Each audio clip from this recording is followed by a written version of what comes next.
Next basic principle which we are going to discuss for store operations is safety. बहुत important point जो कि store operations के perspective में है, basic असूलों के हवाले से, वो सेफ्टी का पर्सपेक्टिव है और 6 बेसिक प्रिंसिपल्स में नंबर 4 पॉइंट के ऊपर क्वालिफाई करता है। तो what you have to do, you have to ensure a safe environment for customers, you have to ensure safe environment for staff, you have to ensure the safety security of the products। तो तमाम perspective में, बेशक वो safety हो products की, बेशक वो safety हो कस्टमर्स की, वो सेफ्टी हो अपने लोगों की, अपने स्टाफ की, हर पर्सपेक्टिव में द सेफ्टी प्रिंसिपल जो है वो फॉलो करता है। तो सेफ्टी में हमारे पास 3 तरह के पर्सपेक्टिव हैं।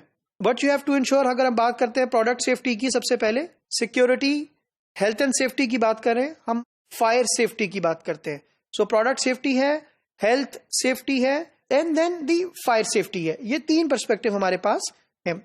इन जनरल अगर आप बात करते हैं तो फूड सेफ्टी क्या है आपकी नजर में, फायर सेफ्टी क्या है आपकी नजर में, और हेल्थ एंड सेफ्टी क्या है आपकी नजर में। सबसे पहले मैं क्विकली अगर बताता हूं कि फूड सेफ्टी क्या चीज है तो वो आपको हेल्प करेगी समझने में। एग्जाम्पल हमारे पास मौजूद है। नॉर्मली आपने HACCP का कॉन्सेप्ट जरूर सुना होगा, लोगों से जाना होगा। जब हम प्रोडक्ट की फूड सेफ्टी की बात करते हैं, फूड स्टैंडर्ड्स की बात करते हैं, तो HACCP जो है वो hazard analysis and critical control point जो है, ये हमारे पास हमेशा सबसे पहली चीज सामने आती है। आपको फूड सेफ्टी क्या है, आपको आइडेंटिफाई करना है एज ए रिटेलर कि कोई प्रोडक्ट हैजर्ड्स तो नहीं है और उसको रिड्यूस करना है। सो आइडेंटिफाई करना है सबसे पहले हैजर्ड्स को, फिर टेक करने हैं, you have to take appropriate measures, then you have to maintain check कि ये बात दोबारा रिपीटेड ना हो, और 4th के ऊपर you have to keep records of every single thing. अब फूड सेफ्टी के ये बेसिकली ये HACCP के 4 बेसिक पॉइंट्स हैं।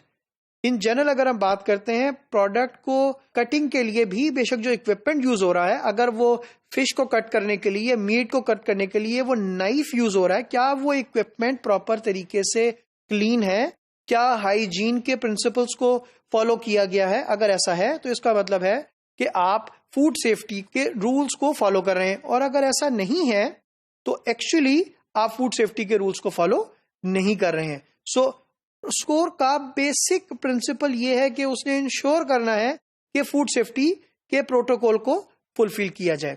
फिर इसके बाद हेल्थ एंड सेफ्टी के ऊपर आते हैं। स्टोर के अंदर जो store manager, floor manager, department manager, everyone is responsible for everybody is held in the store. ये जो की मैनेजमेंट के लोग हैं ये जिम्मेदार है हेल्थ एंड सेफ्टी के स्टोर में हर चीज के। So what they have to do, इनको प्रिवेंट करना है स्टबलिंग ब्लॉक्स इन द आइल्स। रास्ता बंद नहीं होना चाहिए। अगर सामान रास्ते में पड़ा हुआ है, कोई कस्टमर उससे टकरा सकता है, किसी कस्टमर को चोट लग सकती है, कोई इंप्लॉई उससे इंजर्ड हो सकता है, सो एनीथिंग कैन हैपन। सो आपको एज ए रिटेलर इस बात का ख्याल रखना है। फिर दूसरे नंबर पे you have to set up rules in case of threats, for example crisis management. अगर आपको पता है कि लेट्स से कोई स्टोर के अंदर लेट्स से इस तरह की लोकेशन के ऊपर है जहां पे कोई फ्लड आने के चांसेस है, यहाँ पे कोई बॉम्ब का कोई थ्रेट है, कोई ऐसी सिचुएशन है, पैनिक सिचुएशन है कि जिससे क्राइसिस मैनेजमेंट हो सकती है। सो रिटेलर को सेटअप करने हैं rules in case of threats, in case of emergencies. Then what they have to do, उनको मेंटेन करना है क्लीन एंड अनडैमेज्ड शेल्फ्स को। This is again they have to ensure. What they have to ensure also, जो equipment use हो रहा है it is safe to use these products, it is safe to use the equipments. कोई उसमें मसला ना हो, जो प्रोडक्ट्स हैं वो सेफ हैं, जो इक्विपमेंट है वो सेफ है। फिर they have to provide appropriate and safe clothes for the staff. जो यूनिफॉर्म स्टाफ को दिया गया है वो सेफ है, प्रॉपरली अप्रोप्रिएट है, और उसके अंदर कोई भी इस हवाले से कोई प्रॉब्लम नहीं है।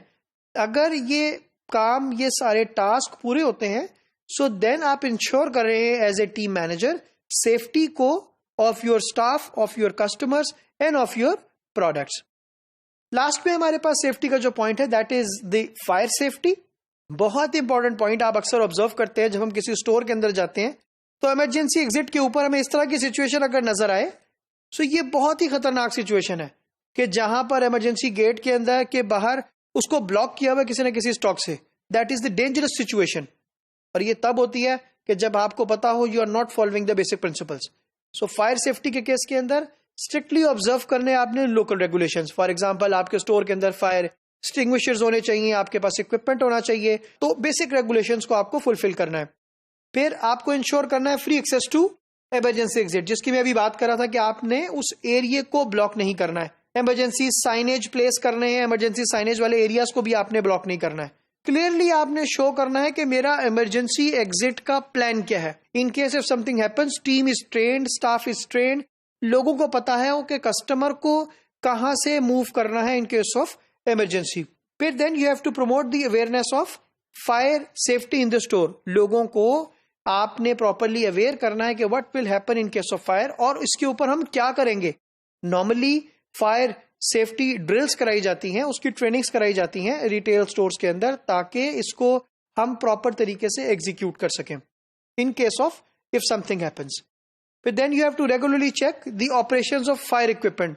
जो स्टोर के अंदर आपके फायर एक्सटिंग्विशर्स या और कोई आलात मौजूद हैं जो कि आग को बुझाने में आपको हेल्प कर सकते हैं, उनकी टेस्टिंग गाहे बगाहे with the passage of time you have to do it to ensure कि whenever if something happens they are in the proper condition, proper working condition. And then you have to train the staff, ताकि वो उस equipment को use कर सकें। आपको staff को emergency situation को डील करने की भी ट्रेनिंग देनी है। तो सेफ्टी हमारे पास वो पॉइंट है जो कि फूड, हेल्थ या फायर सेफ्टी के पर्सपेक्टिव में basic principles of store operations का one of the key components में से है। अगर एक रिटेलर सेफ्टी प्रिंसिपल्स को फुलफिल करता है, इसको कंप्लाई करता है, तो फॉर श्योर वो एक हेल्दी कल्चर क्रिएट कर रहा है, एक हेल्दी एनवायरनमेंट क्रिएट कर रहा है अपने स्टाफ के लिए, अपने कस्टमर्स के लिए और जो प्रोडक्ट्स हैं उनके लिए।